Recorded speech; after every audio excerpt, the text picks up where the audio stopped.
bom dia. Nós vamos iniciar nossa videoaula de hoje com o assunto do segundo bimestre da turma do 9º ano.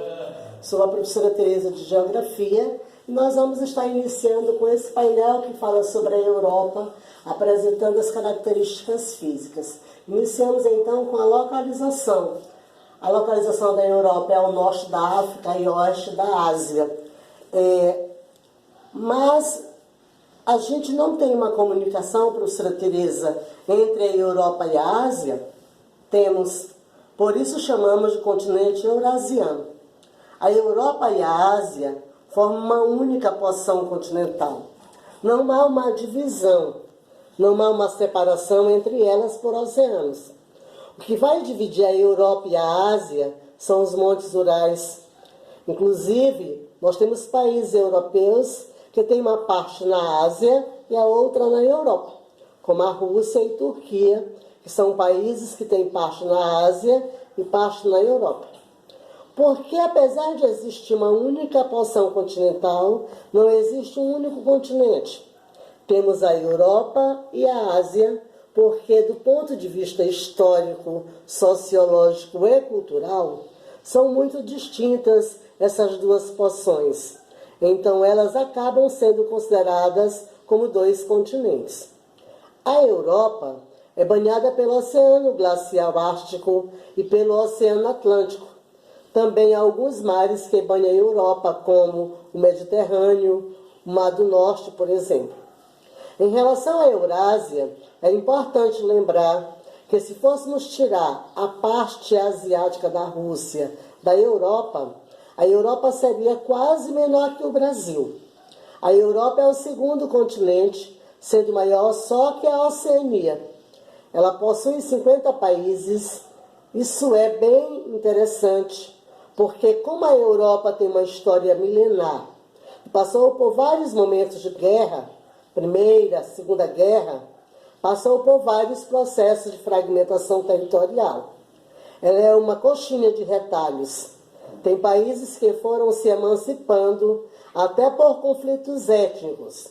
Existem muitos países e muitos deles pequenos, como o Vaticano, por exemplo, que é o menor país do mundo.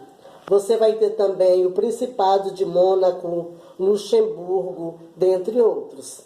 O clima da Europa. A Europa está em uma faixa do globo que vai permitir a predominância do clima frio e também do clima temperado. Ela está próxima do Círculo Polar Ártico, acima do Trópico de Câncer.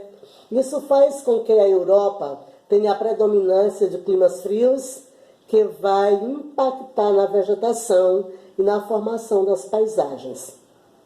Onde encontramos a tundra, que é uma vegetação polar, com a presença de líquens e musgos, vegetação que cresce muito e onde há a presença de permafróticas, que são árvores que vai cobrir o solo permanentemente. Temos também a taiga ou coníferas, muito comum na Rússia, inclusive plantas com forma de cone, aciculifoliadas, com presença de pinheiros. Nós temos as pradarias, que são os campos, encontradas principalmente nas áreas centrais da Europa, vegetação mediterrânea, um pouco mais quente no verão, quente e seco, e no inverno mais úmido e frio. No verão é seco, dividido a atuação de dois ventos, devido à atuação de dois ventos, que são ventos oriundos do Saara, que passam pelo mar Mediterrâneo e, saindo do Saara, ganham força. O nome desses dois ventos são Simu e Siroco, fazendo com que o verão do Mediterrâneo seja um verão seco. Nós temos também as florestas temperadas caducifólias, que são aquelas que perdem as folhas nas estações mais frias. Então, no outono e inverno, essas plantas são desfolhadas, porque as folhas vão ser descartadas, uma vez que elas só gastariam energia, já que a captação de luz solar é baixa. Quanto à questão dos rios, a hidrografia, Os rios são importantíssimos na Europa. Eles têm a característica de serem curtos e pouco volumosos. Não são rios muito extensos, nem muito longos, mas o mais longo é o rio Volga. Agora, as grandes cidades europeias, elas são cortadas a maior parte por rios. No caso de Londres, que é o rio Tâmisa, Paris, que é o rio Sena.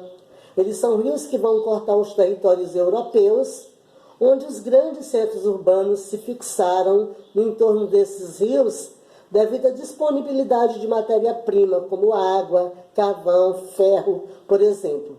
É o caso, por exemplo, da bacia renana, do rio Reno, que vai cortar a Alemanha e que é onde a indústria alemã vai se formar por causa da oferta de carvão, aço e água.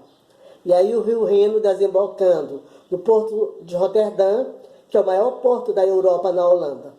Então, assim, é possível perceber que os rios têm uma importância fundamental, apesar dessa característica de serem curtos e pouco volumosos, na formação de um processo de urbanização europeia e também no processo de transportes, embora alguns deles fiquem a maior parte do ano congelados.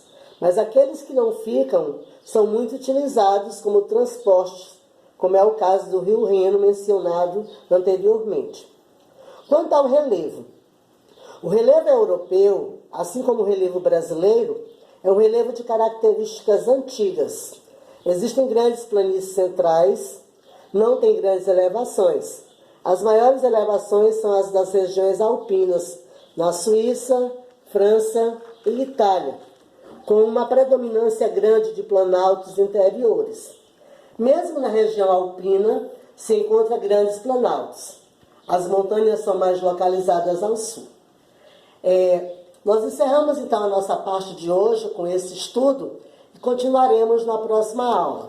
Recomendo a vocês que leiam as páginas do livro que vai tratar sobre a Europa, resolvam os exercícios do próprio livro. Na próxima aula, nós vamos estar realizando a correção da atividade do livro. Bons estudos a todos. Um abraço carinhoso da professora Tereza. Obrigada.